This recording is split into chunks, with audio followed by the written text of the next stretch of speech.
उपराष्ट्रपति जगदीप धनखड़ ने जामिया मिलिया इस्लामिया के दीक्षांत समारोह को किया संबोधित। कहा, शिक्षा को व्यापक सामाजिक विकास से जोड़ना महत्वपूर्ण। केंद्रीय शिक्षा मंत्री धर्मेंद्र प्रधान ने कहा, भारत विश्व के जरूरतमंद देशों के लिए सेतु का काम करेगा। छत्तीसगढ़ दौरे पर केंद्रीय गृह एवं सहकारिता मंत्री अमित शाह। रायपुर में भाजपा कार्यकर्ताओं से की मुलाकात। चुनाव की रणनीति पर की चर्चा।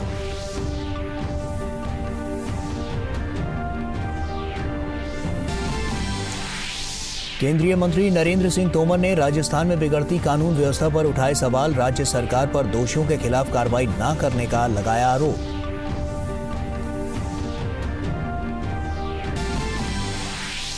तमिलनाडु, पंजाब और महाराष्ट्र के कई हिस्सों में लगातार बारिश का कहर जारी। गुजरात के जूनागढ़ में भारी बारिश के कारण कई इलाकों में भरा पानी। मौसम विभाग ने उत्तराखंड के सभी 13 जिलों के लिए येलो अलर्ट और महाराष्ट्र व गोवा के लिए ऑरेंज अलर्ट किया जारी।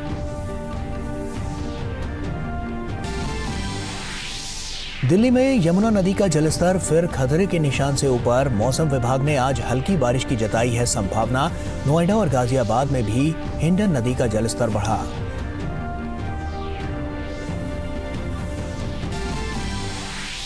राष्ट्रीय प्रसारण दिवस आज 23 जुलाई 1927 में इंडियन प्रसारण कंपनी ने मुंबई स्टेशन से रेडियो का किया था प्रसारण। लोगों को रेडियो के महत्व से अवगत कराने के लिए हर साल 23 जुलाई को मनाया जाता है ये दिवस।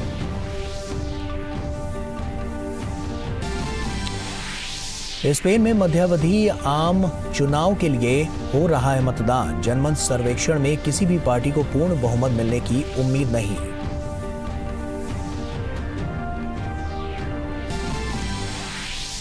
कोरिया ओपन के फाइनल में सात्विक साईराज और चिराग शेट्टी की जोड़ी का खिताबी मुकाबला जारी। खिताबी भिड़ंत में भारतीय जोड़ी और इंडोनेशियाई जोड़ी आमने सामने।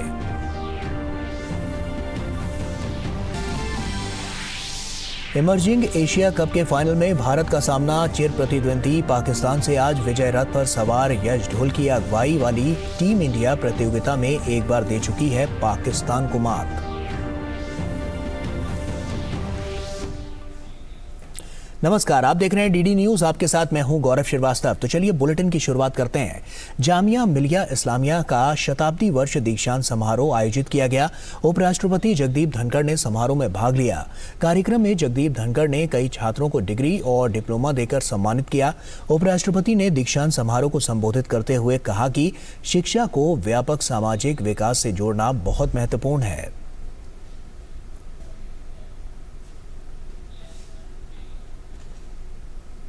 Education is important, but something is more important, and that is link education to larger societal growth. The empowerment of human resource is a vital ingredient in nation building. The youth have to empower themselves not by political intoxication, but through the mechanism of capacity building and personality development with the ultimate objective of nurturing a healthy environment and society. और वहीं केंद्रीय शिक्षा मंत्री धर्मेंद्र प्रधान ने अपने संबोधन में कहा कि भारत विश्व के जरूरतमंद देशों के लिए सेतु का काम करेगा, जिसमें जामिया जैसी संस्थाओं की अहम भूमिका होगी। जामिया को जन्म होते हुए 100 साल पूरा हो चुके हैं। 1920 आज 2023। उसी 100 साल में देश आजाद हुआ। आजादी के आंदोलन को बढ़ाने के लिए जामिया बनी थी। आप ही के दिग्दर्शन के कारण, आपकी लीडरशिप के कारण, आपकी नेतृत्व के कारण आज आजादी के उपरांत हमने 75 साल जर्नी भी पूरा किए हैं। इसी क्षण में, इसी कार्यकाल के दौरान विश्व में हमने 5 नंबर की इकोनॉमी भी बने और इसी क्षण में हमें आने वाले 25 साल की देश की अमृत काल की तैयारी भी कर रहे हैं। और मेरे मन में कोई संदेह नहीं, ये जो आने वाले 25 साल की देश की नेतृत्व जाएगा, जो जर्नी होगा, उसमें से जामिया 1 नंबर स्थान पे रहेगा इंटेलेक्चुअल लीडरशिप देने में। और उधर केंद्रीय गृह मंत्री अमित शाह आज छत्तीसगढ़ के दौरे पर हैं। अमित शाह ने रायपुर में भाजपा कार्यकर्ताओं से मुलाकात की। गृह मंत्री अमित शाह छत्तीसगढ़ दौरे पर विधानसभा चुनाव की रणनीतियों पर चर्चा कर रहे हैं। और केंद्रीय मंत्री अनुराग सिंह ठाकुर ने कहा है कि महिलाओं के ऊपर अत्याचार घोर निंदनीय है, चाहे वो किसी भी राज्य में हो। उन्होंने कहा कि इस मुद्दे पर विपक्ष को चर्चा के लिए आगे आना चाहिए। सरकार हर तरह से इस संवेदनशील मुद्दे पर चर्चा के लिए तैयार है। किसी भी महिला के ऊपर हुआ अत्याचार, दुष्कर्म उतना ही कष्टदायक, पीड़ादायक है, चाहे वो किसी भी राज्य में हो। और महिलाओं के प्रति बढ़ता अपराध और ऐसी घटनाएं, ये राज्यों की जिम्मेदारी है उसको कम करना। और मैं तो कहूँगा पूरे समाज को, सरकार के साथ साथ समाज को भी उस दिशा में कदम उठाने चाहिए। और इस पे एक अच्छी चर्चा हो, सदन में हो, सभी दल उसमें भाग लें और किसी को चर्चा से नहीं भागना चाहिए। मेरा विपक्ष एक बार फिर हाथ जोड़कर निवेदन है, कृपया करके चर्चा से ना भागिए। आइए, सभी राज्यों में जो इस तरह की समस्याएं, चाहे वो राजस्थान हो, बिहार हो, बंगाल हो, मणिपुर हो, कोई भी राज्य हो, आखिरकार ये महिलाएं, बेटियां हमारे ही देश की माँ और बेटियां हैं। केंद्रीय मंत्री नरेंद्र सिंह तोमर ने राजस्थान में बिगड़ती कानून व्यवस्था पर सवाल उठाए हैं। राजस्थान कैबिनेट से राजेंद्र गुढ़ा को हटाए जाने पर केंद्रीय मंत्री नरेंद्र सिंह तोमर ने कहा कि राज्य सरकार दोषियों के खिलाफ कार्रवाई करने की जगह आवाज उठाने वालों पर कार्रवाई कर रही है। पार्टी जहाँ राज कर रही है वहाँ कानून व्यवस्था की क्या स्थिति है? राजस्थान दुरावस्था के कगार पर पहुँच गया है, पूरी अराजकता की स्थिति बनी हुई है। और जो उनके विधायक ने कहा तो उसके सुनने का माध्यम भी होना चाहिए। अगर उसने सच कहा है तो आपको कार्रवाई करनी चाहिए। तो जिसने कहा उसी पर कार्रवाई कर दी गई। और वहीं देश के अधिकांश हिस्सों में बारिश का कहर जारी है। महाराष्ट्र के यवतमाल में भारी बारिश के चलते बाढ़ जैसे हालात पैदा हो गए हैं। कई इलाकों में बाढ़ में फंसे लोगों को बचाने के लिए एयरलिफ्ट किया जा रहा है। मौसम विभाग ने मध्य महाराष्ट्र में 4 दिनों का ऑरेंज अलर्ट जारी किया है, जहां भारी से बहुत भारी बारिश की संभावना है। मुंबई में इस सीजन की सबसे ज्यादा बारिश दर्ज की गई। IMD ने 203.7 मिलीमीटर बारिश दर्ज की। मुंबई के लिए येलो अलर्ट जारी किया गया। लगातार बारिश के कारण मुंबई के कुछ हिस्सों में पानी भर गया है। जहां तक यातायात और सड़क का सवाल है, मुंबई में कुल मिलाकर स्थिति सामान्य है। और वहीं गुजरात में भी भारी बारिश से कई इलाकों में बाढ़ की स्थिति है। मौसम विभाग ने गुजरात में आज और कल भारी से बहुत भारी बारिश की आशंका जताई है। मौसम विभाग ने सौराष्ट्र और कच्छ में 24 जुलाई को ऑरेंज अलर्ट जारी किया है। जूनागढ़ में भारी बारिश के कारण कई इलाकों में पानी भर गया है। नवसारी में भी भारी बारिश के कारण कई इलाकों में बाढ़ जैसी स्थिति बन गई है। केंद्रीय गृह मंत्री अमित शाह ने गुजरात के मुख्यमंत्री से हाल ही में हुई भारी बारिश के कारण राज्य के विभिन्न हिस्सों में उत्पन्न बाढ़ जैसी स्थिति के बारे में बात की। हिमाचल प्रदेश में भारी बारिश के कहर से यातायात भी प्रभावित हुआ है। किन्नौर और शिमला जिलों में भूस्खलन के कारण NH5 अवरुद्ध हो गया। सड़क मार्ग को फिर से सुचारू तौर पर चालू करने का प्रयास किया जा रहा है। और वहीं राजधानी दिल्ली में यमुना नदी का जलस्तर फिर से खतरे के निशान के ऊपर चला गया है। यमुना का जलस्तर 206.01 मीटर दर्ज किया गया। दिल्ली के पुराने लोहे के पुल पर यमुना के पानी का बहाव एक बार फिर से तेज हो गया है। और वहीं राजधानी दिल्ली में धूप और उमस भरी गर्मी के कारण लोगों को परेशानियों का सामना करना पड़ा। हालांकि शाम के समय राजधानी के कुछ क्षेत्रों में हल्की बारिश हुई। मौसम विभाग के अनुसार दिल्ली में आज का अधिकतम तापमान 37 डिग्री सेल्सियस और न्यूनतम तापमान 29 डिग्री सेल्सियस के आसपास रहने का अनुमान है। इसके साथ ही दिल्ली में बादल छाए रहने और हल्की बूंदाबांदी होने की भी संभावना है। केंद्रीय गृह मंत्री अमित शाह ने दिल्ली के उपराज्यपाल से यमुना नदी के बढ़ते जलस्तर को लेकर फोन पर बात की। उत्तर प्रदेश के प्रयागराज में गंगा और यमुना नदी का जलस्तर लगातार बढ़ रहा है। जलस्तर बढ़ते को देखते हुए इस खतरे को देखते हुए जिला प्रशासन और अन्य विभागों ने तैयारियां शुरू कर दी हैं। श्रद्धालुओं को लेकर गहरे पानी की ओर न जाने के निर्देश दिए गए हैं। और वहीं नोएडा में हिंडन नदी का जलस्तर बढ़ने से लोगों के घरों में पानी घुस गया है। प्रशासन ने कुछ घरों को खाली कराया है। गाजियाबाद में भी हिंडन नदी का जलस्तर बढ़ने से बाढ़ जैसी स्थिति बन गई। एनडीआरएफ द्वारा राहत और बचाव अभियान चलाया जा रहा है। और उधर असम में बाढ़ की स्थिति में सुधार हुआ है। बाढ़ से प्रभावित लोगों में भी कमी आई है। हालांकि अभी धुबरी में ब्रह्मपुत्र नदी खतरे के स्तर से ऊपर बह रही है। राज्य के 4 जिले अभी बाढ़ के पानी में डूबे हुए हैं। बाढ़ से फसलों को भी नुकसान हुआ है। मौसम विज्ञान ने आज राज्य के कुछ जिलों में भारी बारिश की संभावना जताई है।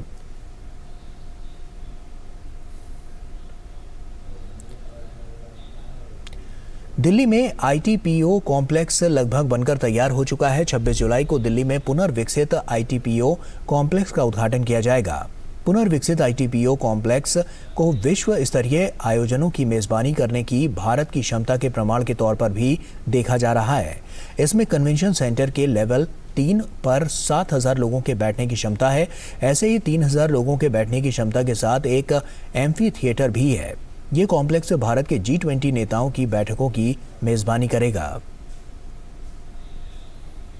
केंद्र सरकार की महत्वाकांक्षी प्रधानमंत्री किसान सम्मान निधि योजना किसानों के लिए वरदान साबित हो रही है। हिमाचल प्रदेश के ऊना जिले में 90,000 से ज्यादा किसान प्रधानमंत्री किसान सम्मान निधि योजना का लाभ प्राप्त कर रहे हैं। पेश है एक खास रिपोर्ट।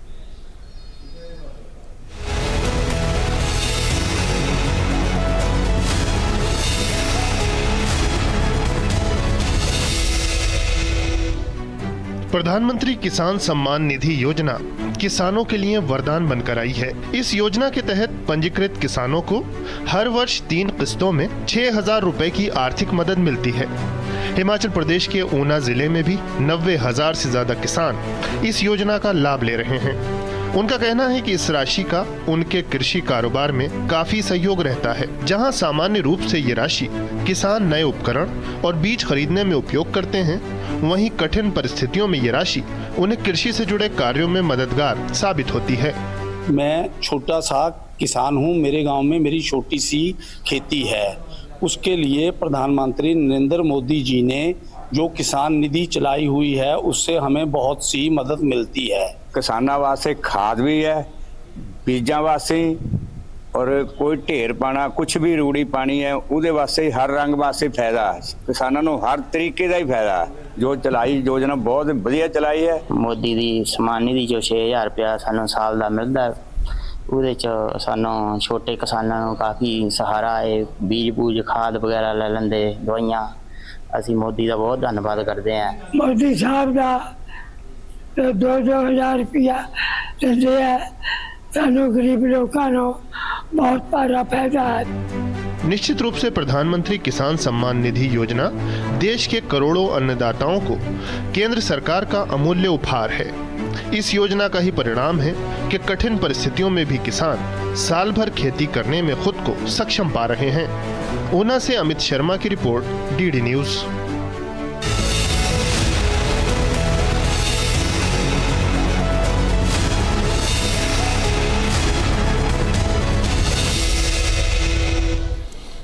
और वहीं खेती किसानी के लिए किसान को पानी की कमी ना हो, इसी उद्देश्य से केंद्र सरकार द्वारा अमृत सरोवर योजना की शुरुआत की गई। मध्य प्रदेश के सभी जिलों में अमृत सरोवरों का निर्माण हो चुका है और यहां सिंचाई का रकबा भी लगातार बढ़ रहा है। मध्य प्रदेश के नर्मदापुरम अंचल से देखिए यह खास रिपोर्ट।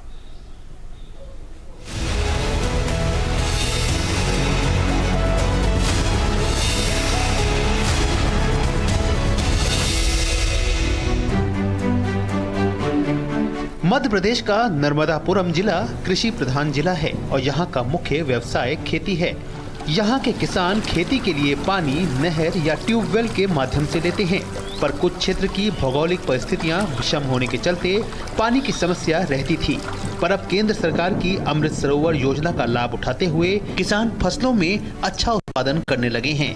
अमृत सरोवर योजना उनके लिए वरदान साबित हो रही है।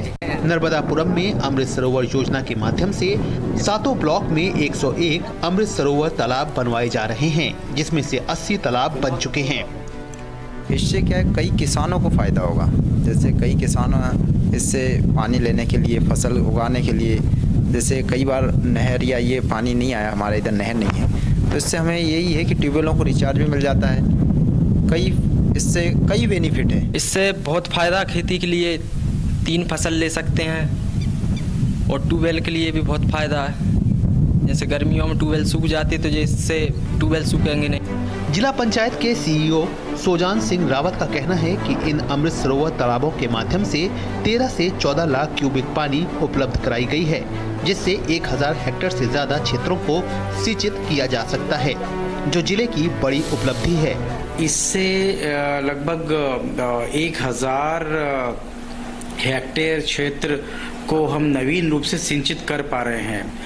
अधिकांश जगह हमने ऐसे एरिया को चिन्हित किया है जहां पर पहले पानी की कमी थी, तो इन अमृत सरोवर के बनने से वहां की जो भूमि है वो भी सिंचाई कर पा रहे हैं, प्लस जो पानी की जो दिक्कतें थी लोगों को, उसका भी समाधान हुआ है। तालाब के आसपास के जो किसान हैं, जहां पर पहले वो सिर्फ एक फसल कर पाते थे, अब पानी रहने की वजह से वो 2 फसल कर पा रहे हैं। खेती को लाभ का धंधा बनाने और किसानों के जीवन स्तर को सुधारने के लिए केंद्र सरकार द्वारा चलाई जा रही किसान हितैषी अनेकों योजनाओं में से एक अमृत सरोवर योजना ने नर्मदापुरम जिले के किसानों की तकदीर बदलने में बड़ा योगदान दिया है। नर्मदापुरम से आशीष मालवीय के साथ ब्यूरो रिपोर्ट, डीडी न्यूज।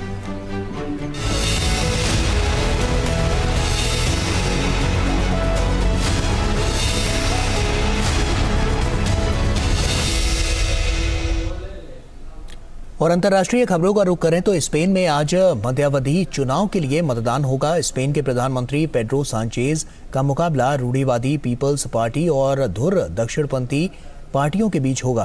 अंतिम जनमत सर्वेक्षणों में दक्षिणपंथी पीपल्स पार्टी को सबसे आगे दिखाया गया है, लेकिन किसी को भी बहुमत मिलता नहीं दिख रहा। लेकिन रूढ़िवादी पीपल्स पार्टी और धुर दक्षिणपंथी वॉक्स पार्टी के बीच गठबंधन होता है तो बहुमत हासिल किया जा सकता है। स्पेन के प्रधानमंत्री पेड्रो सांचेज ने चुनाव से पहले अपनी जीत का दावा किया है। और इजराइल में न्यायिक सुधार विधेयक के खिलाफ प्रदर्शनकारियों ने बड़ी संख्या में रैली निकाली। प्रदर्शनकारियों ने तेल अवीव और यरूशलेम में विरोध प्रदर्शन किया। पुलिस ने 4 प्रदर्शनकारियों को गिरफ्तार किया। बिल लागू होने से सरकार को न्यायाधीशों की नियुक्ति का अधिकार मिल जाएगा।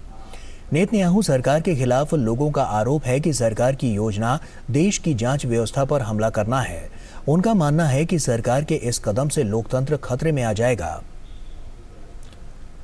और स्वीडन और डेनमार्क में हुए प्रदर्शन के दौरान एक समुदाय की धार्मिक भावनाओं को आहत करने को लेकर बगदाद में लोगों ने प्रदर्शन किया।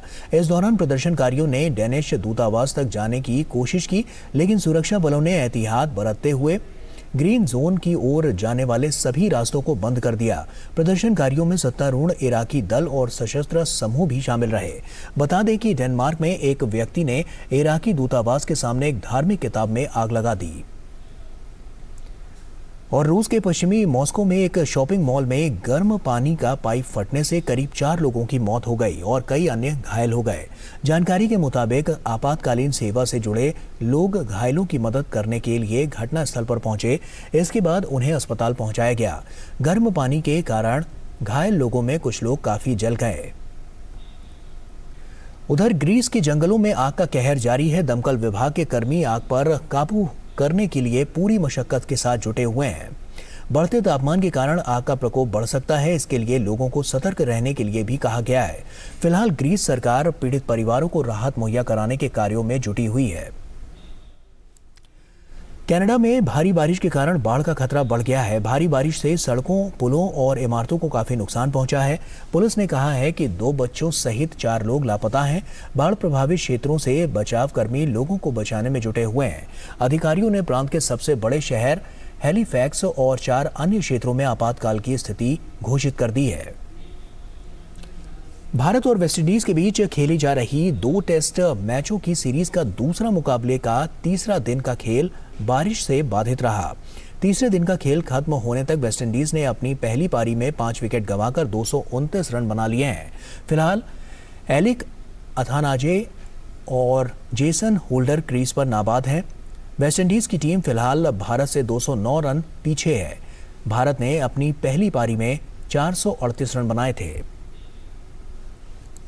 रन मशीन विराट कोहली एक बार फिर चर्चा में है। दरअसल विराट ने अपने 500वें अंतर्राष्ट्रीय क्रिकेट मुकाबले में शतक लगाकर अपने नाम की धूम मचा दी है। ऐसा करने वाले कोहली दुनिया के पहले बल्लेबाज भी बन गए हैं। विराट कोहली ने ये कमाल वेस्टइंडीज के खिलाफ पोर्ट ऑफ स्पेन टेस्ट मुकाबले में किया। देखिए।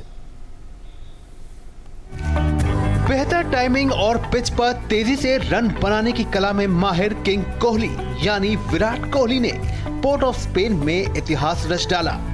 कोहली ने वेस्टइंडीज के खिलाफ दूसरे टेस्ट में अंतर्राष्ट्रीय क्रिकेट का 76वां शतक लगाया। ये शतक उनके टेस्ट करियर का 29वां शतक रहा। कोहली ने इस शतक को पूरा करने के लिए 180 गेंदों का सहारा लिया, जिसमें 10 चौके शामिल रहे।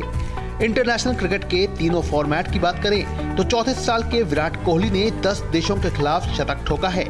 कोहली ने सबसे ज्यादा 16 शतक ऑस्ट्रेलिया के खिलाफ मारे हैं। इसके अलावा श्रीलंका के खिलाफ 15 तो वेस्टइंडीज के खिलाफ 12 शतक जड़े हैं।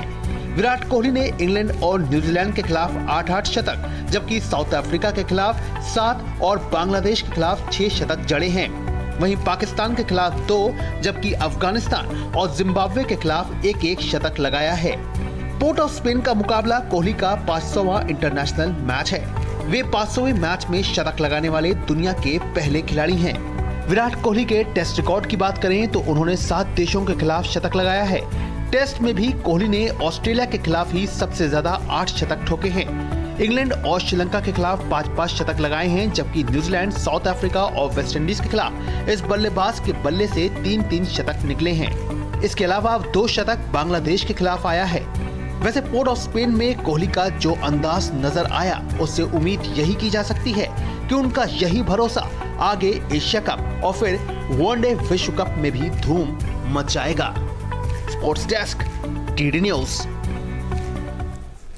और वहीं आगामी एशियाई खेलों के लिए चल रहे कुश्ती चैन ट्रायल में आज एक बड़ा उलटफेर देखने को मिला। ओलंपिक रजत पदक विजेता रवि दहिया एशियाई खेलों के ट्रायल में महाराष्ट्र के पहलवान आतिश टोडकर से बाहर हो गए। आतिश ने 57 किलोग्राम के मुकाबले में शीर्ष भारतीय पहलवान को हराकर आईजी स्टेडियम में हलचल मचा दी। इस हार के नतीजन रवि दहिया आगामी एशियाई खेलों में हिस्सा नहीं ले पाएंगे।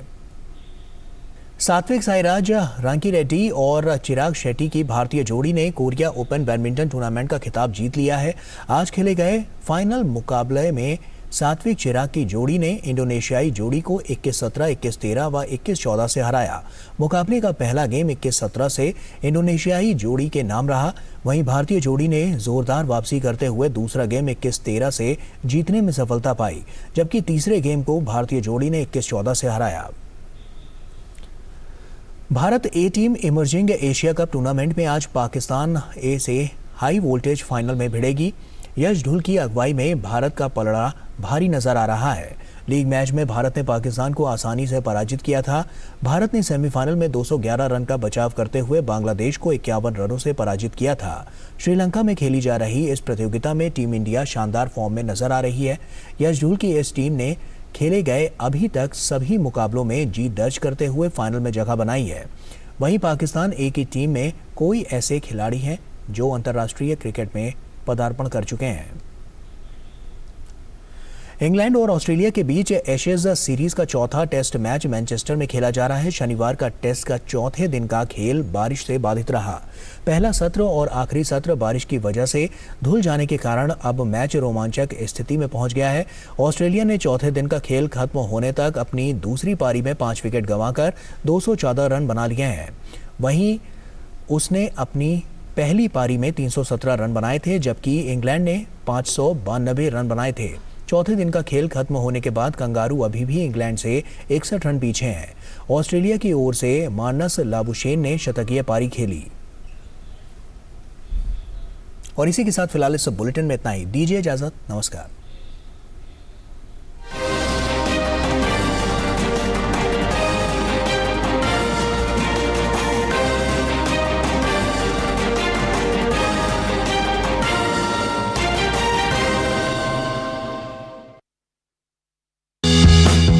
मन की बात है जन जन की, संघर्षों के कुछ किस्से, कहानी कुछ सफलताओं की, अनकही विरासत की, उम्मीदें नए भारत की। महीने के आखिरी रविवार का रहता है इंतजार। ब्रह्मपुत्र के घाट से हिमालय के विस्तार तक होती है मन की बात प्रधानमंत्री के साथ। तो सुनिए इस महीने 30 जुलाई सुबह 11 बजे मन की बात आकाशवाणी और दूरदर्शन के सभी चैनलों पर। आप भी माननीय प्रधानमंत्री के मन की बात का हिस्सा बन सकते हैं। इसके लिए आप अपने सुझाव post box number 111 Akashvani Delhi पर भेज सकते हैं। नमो ऐप या माई गॉव के ओपन फोरम में पोस्ट कर सकते हैं। तो याद रखें, रविवार 30 जुलाई सुबह 11 बजे मन की बात।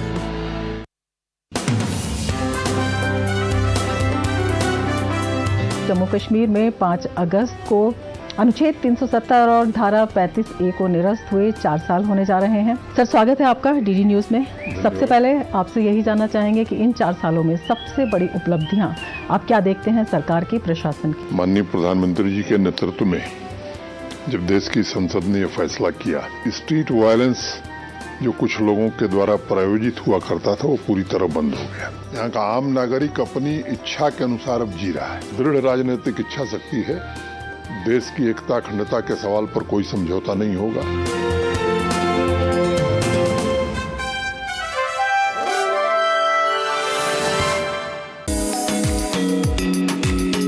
पानी बचाने को लेकर बांदा के तुलसी राम ने छेड़ी मुहिम। खेत का पानी खेत में, गांव का पानी गांव में चलाया अभियान। एनआईटी हमीरपुर के छात्रों का नवाचार, मैनुअल तरीके से कुकिंग ऑयल को बायोडीजल में परिवर्तित करने में पाई सफलता।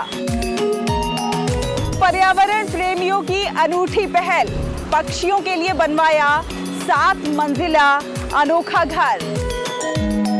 अब हो रही है श्रीविधि से खेती, कम पानी और कम लागत में हो रहा है ज्यादा उत्पादन। होंगी और भी अच्छी खबरें, देखिए मेरे साथ गुड न्यूज जज्बा इंडिया का।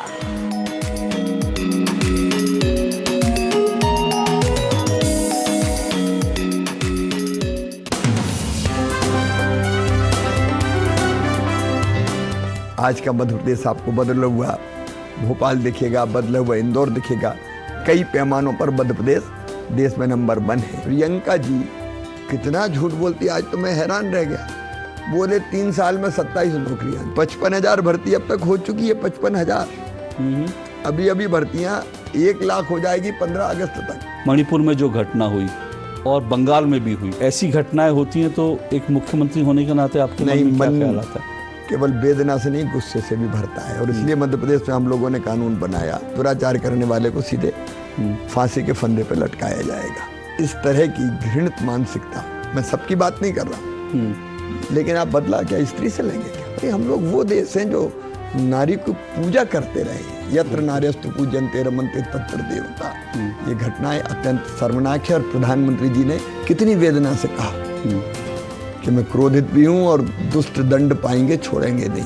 मुख्यमंत्री जी की आंखें जो है इस वक्त जो है मैं उनमें देख रहा हूँ कि वो भर आई हैं और उनकी आंखों में जो है पानी है।